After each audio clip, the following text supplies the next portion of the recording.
Hello students, this is our class 12 physics. Okay, nuclei part 1. ठीक है, atom and nuclei हम unit 8 discuss कर रहे हैं. एटम हमारा कंप्लीट हो चुका है विद न्यूमेरिकल प्रैक्टिस.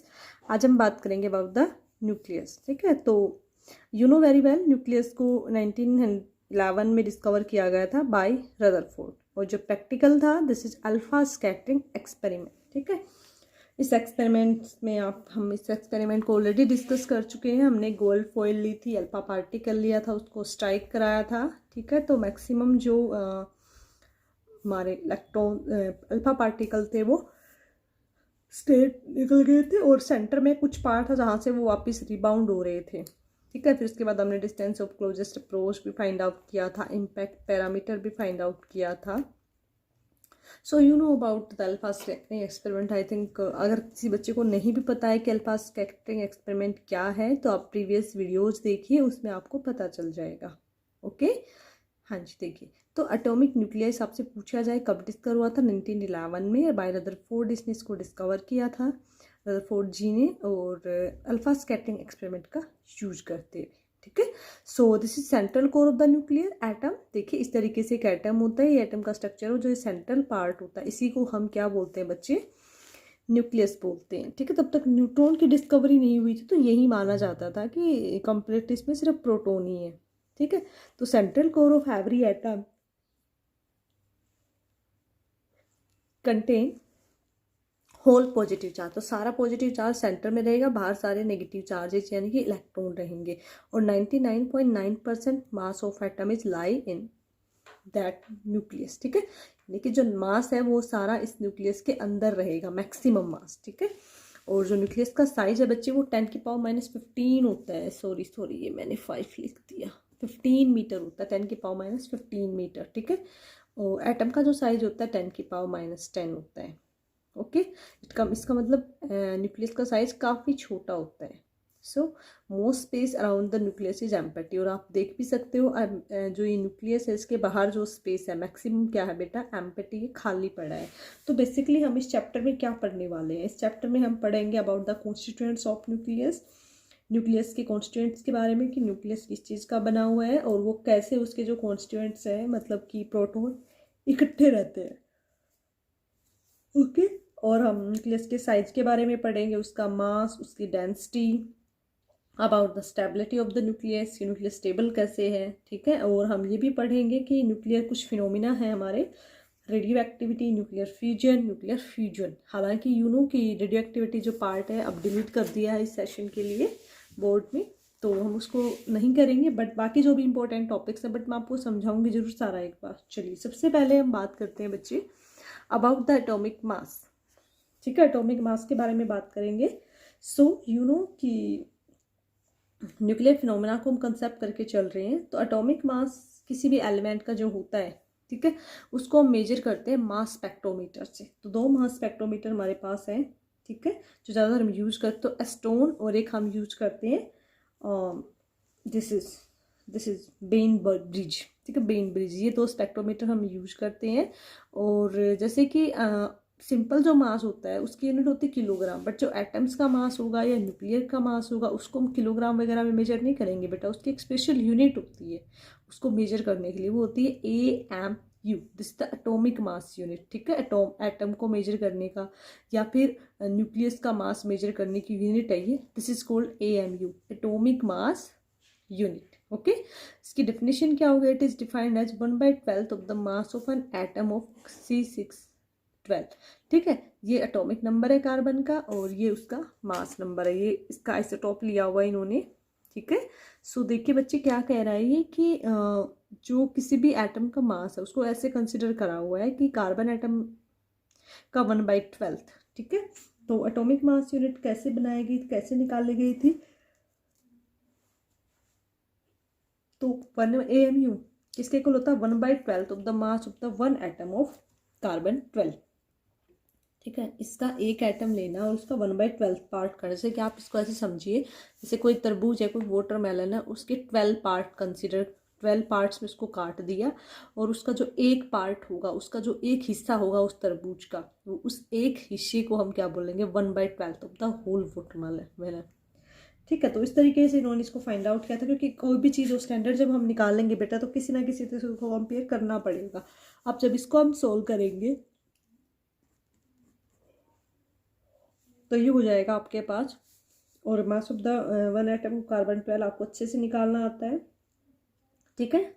एक एटम का जब निकालेंगे तो ये कितना हो जाएगा बेटा, देखिए मास ऑफ द तो 12 इसका क्या है, तो मास है, और 1 मोल किसके इक्वल हो जाएगा 6.0 इंटू 10 की पावर 23।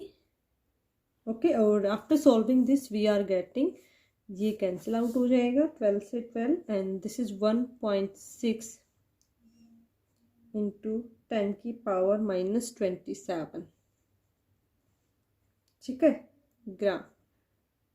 सॉरी बेटा 10 की पावर -24 हो जाएगा। ओके, तो ये हो जाएगा इसका एटॉमिक मास यूनिट, ठीक है। और अगर हम इसको किलोग्राम में करते हैं तो this is 1 AMU is equal to 1.66 into 10 की पावर -27 किलोग्राम। इसको आप किलोग्राम में भी लिख सकते हो, और ये आपका है ग्राम में। ये किस में है, ग्राम में, और ये किस में है, किलोग्राम में, ठीक है, clear. So as an atom of इसमें कितने होंगे 12 आपके, ये 12 जो है ना इसका बेटा, ये क्या है, इसका एटॉमिक मास है। इसका मतलब इसमें इतने न्यूक्लियॉन्स हैं, न्यूक्लियॉन्स का मतलब इसमें इतने ही प्रोटॉन है, इतने इसके अंदर क्या है आपके न्यूट्रॉन है, ठीक है।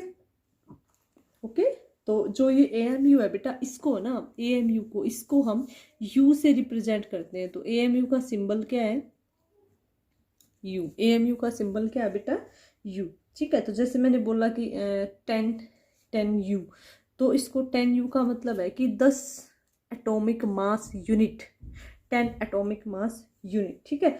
तो देखिए बेटा आपको पता होना चाहिए कि अगर हम U की टर्म में लिखते हैं तो इलेक्ट्रॉन का मास कितना होता है 0.00055 U, ठीक है। प्रोटॉन का मास होता है 1.0073 U, और हाइड्रोजन एटम का जो मास होता है 1.0078, और न्यूट्रॉन का मास होता है 1.00, ठीक है। और इलेक्ट्रॉन वोल्ट भी एक आपके काफ़ी कॉमन यूनिट है, ये भी आपको पता होना चाहिए, इलेक्ट्रॉन वोल्ट, ठीक है।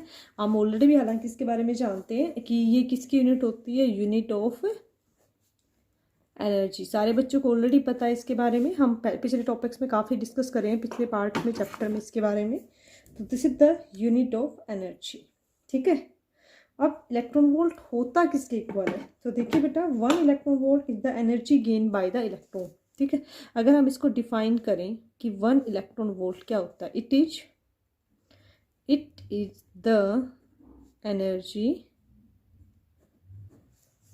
गेन बाय इलेक्ट्रॉन, ठीक है, gain by an electron when accelerate through potential difference of 1 volt, when accelerate through potential difference of 1 volt, ठीक है। 1 वोल्ट का जो पोटेंशियल डिफरेंस होगा तो हम क्या कहेंगे, दिस इज 1 इलेक्ट्रॉन वोल्ट। तो यू नो बेटा आपको फॉर्मूला तो पता ही है, हमने भी इस इलेक्ट्रिसिटी वाले बार W क्या होता है, V इंटू Q होता है, ठीक है। अब अगर आपको इलेक्ट्रॉन वोल्ट में फाइंड आउट करना है तो 1 इलेक्ट्रॉन वोल्ट, ये कितना लेना है 1, ठीक है, 1 वोल्ट लेना है, और इलेक्ट्रॉन, एक इलेक्ट्रॉन का चार्ज कितना होता है 1.6 इंटू 10 की पावर -19। ओके, तो ये कितना हो जाएगा 1 electron volt, this is 1.6 into 10 की पावर -19 जूल, ठीक है। क्योंकि इसकी यूनिट क्या हो जाएगी, कूलम, ठीक है। या तो कूलम जूल बोल दो, कूलम वोल्ट बोल दो, या कूलम वोल्ट को हम क्या बोल सकते हैं, जूल बोल सकते हैं। तो वो काफ़ी सारे स्टूडेंट्स का कंसेप्ट अभी ये क्लियर हो गया होगा, ठीक है। काफ़ी सारे स्टूडेंट्स का कंसेप्ट अब ये क्लियर हो गया होगा कि 1 इलेक्ट्रॉन वोल्ट किसके इक्वल होता है 1.6 इंटू 10 की पावर -19 जूल। अगर 1 मेगा इलेक्ट्रॉन वोल्ट अगर आप निकालना चाहोगे तो डायरेक्ट याद रखो, ये हो जाएगा 1.6 इंटू 10 की पावर -13 जूल। तो इन चीज़ों को ध्यान रखें बेटा, ओके। अब देखिए क्या रिलेशनशिप है between the AMU and the mega electron volt, इनके बीच में रिलेशनशिप क्या, चलिए ढूंढते हैं। हाँ जी, इस चीज़ को आप हमेशा ध्यान रखिएगा कि 1 AMU is equal to 931 mega electron volt. काफ़ी इंपॉर्टेंट है, MCQ में पूछा जा सकता है। ठीक है, ये एक स्टैंडर्ड कन्वर्जन है जिसमें हम क्या कर सकते हैं, 1 एटॉमिक मास यूनिट को डायरेक्ट मेगा इलेक्ट्रॉन वोल्ट में कन्वर्ट कर सकते हैं। ठीक है, इतना सारा समझ में आ गया सभी बच्चों को, क्लियर है। चलिए अब हम बात करते हैं हमारा कंपोजिशन ऑफ न्यूक्लियस। ठीक है, कि न्यूक्लियस किससे बना हुआ है, कैसे बना हुआ है, क्या हुआ है, जो भी इसकी पूरी थ्योरी है वो पढ़ेंगे। ठीक है, ओके। सो देखिए बेटा, ये जो हमारा कंपोजिशन है इसका मतलब हम इसमें ये पढ़ेंगे कि जो हमारा न्यूक्लियस है वो कैसे बना, किससे बना हुआ है। तो बेटा इसके बारे में 2 थ्योरी बनी हुई है, हमारी 2 थ्योरी हैं। एक तो है प्रोटॉन इलेक्ट्रॉन हाइपोथेसिस, ठीक है, और एक क्या है आपकी प्रोटॉन न्यूट्रॉन हाइपोथेसिस। 2 थ्योरीज है, क्योंकि पहले है ना, आपको पता है न्यूट्रॉन बहुत बाद में जाके डिस्कवर हुआ, तो पहले हम बात करेंगे प्रोटॉन इलेक्ट्रॉन हाइपोथेसिस की। अब जो ये हाइपोथेसिस है ये क्या कहता है बेटा, ये कहता है कि 1930 में इसको मतलब रखा गया था, 1930 में इसका कंसेप्ट रखा गया था। उस टाइम पे न्यूट्रॉन की डिस्कवरी नहीं हुई थी, सबसे पहली बात तो ये। ठीक है, और आपको पता है कोई भी रेडियो एक्टिव एलिमेंट है वो क्या एमिट करता है, हमेशा alpha beta gamma rays emit करता रहता है। अल्फा बीटा गामा रेज क्या होती हैं, तो अभी हम जब इसको करेंगे लास्ट में तो आपको सारा समझ में आ जाएगा। ठीक है, पहले है ना प्रोटॉन इलेक्ट्रॉन न्यूट्रॉन के बारे में तो पता नहीं होता था, तो लोगों ने क्या बोला, साइंटिस्ट ने, कि अल्फा बीटा गामा रेज निकल रहे हैं। तो अल्फा बेसिकली बोला गया था प्रोटॉन को, और बीटा बेसिकली बोला गया था इलेक्ट्रॉन को। ठीक है, सो कोई भी अब ये पता चल चुका था कि जो न्यूक्लियस है ना उस पर पॉजिटिव चार्ज पार्ट होता है। ठीक है, तो प्रोटॉन के ऊपर क्या माना गया था, पॉजिटिव चार्ज, और प्रोटॉन क्या है, स्टेबल है। ठीक है, मूव नहीं करता। इलेक्ट्रॉन पे क्या माना गया था, नेगेटिव चार्ज, और इसका मास काफ़ी क्या था बेटा, कम था as compare to mass of the proton. ठीक है, तो प्रोटॉन इलेक्ट्रॉन हाइपोथेसिस के अकॉर्डिंग क्या माना गया बेटा, कि जो नंबर ऑफ एटम, देखिए ये बात भी आपको पता होना चाहिए, ए क्या होता है बेटा, एटॉमिक मास के लिए डिनोट किया गया है। ठीक है, और जेड किसके लिए होता है, एटॉमिक नंबर के लिए। ठीक है, सो जो इसके अकॉर्डिंग था ना, ये माना गया था कि जो न्यूक्लियस है, ठीक है, जो न्यूक्लियस का एक एटम है उसका मास नंबर तो क्या है, मास नंबर क्या है आपका, atomic mass number, this is Z. ये तो क्या है, मास नंबर है इसका। ठीक है, क्या है बेटा, ये ए मास नंबर है, जेड क्या है इसका, एटॉमिक नंबर है। ठीक है, एटॉमिक नंबर में जेड क्या हो जाएगा, जेड प्रोटॉन। ठीक है, जेड किसको बोलेंगे, नंबर ऑफ प्रोटॉन को या नंबर ऑफ इलेक्ट्रॉन को। ओके, सो टोटल एटम तो न्यूट्रल ही रहेगा। ओके, तो 2 ये माना गया था कि दे revolve around the nucleus in circular orbit. तो ये हाइपोथेसिस काफ़ी बाद में ना क्या हो गया था, रिजेक्ट हो गया था। यानी कि इसके अकॉर्डिंग ये बोला गया था भाई कि जो प्रोटॉन इलेक्ट्रॉन हाइपोथेसिस है कि न्यूक्लियस है ना, न्यूक्लियस उसका जो एटम है वो उसका मास नंबर ए है, जेड उसका एटॉमिक नंबर है। ठीक है, तो ये ए प्रोटॉन से मिलके बना हुआ है। ओके, और इसमें ए माइनस जेड इलेक्ट्रॉन है, मतलब न्यूक्लियस के अंदर ये माना गया था कि ए माइनस जेड, ये न्यूक्लियस है तो इसके अंदर ए माइनस जेड प्रोटॉन प्रेजेंट है। इस तरीके से इसको कुछ बताया गया था, बाद में ये गलत भी हो गया था।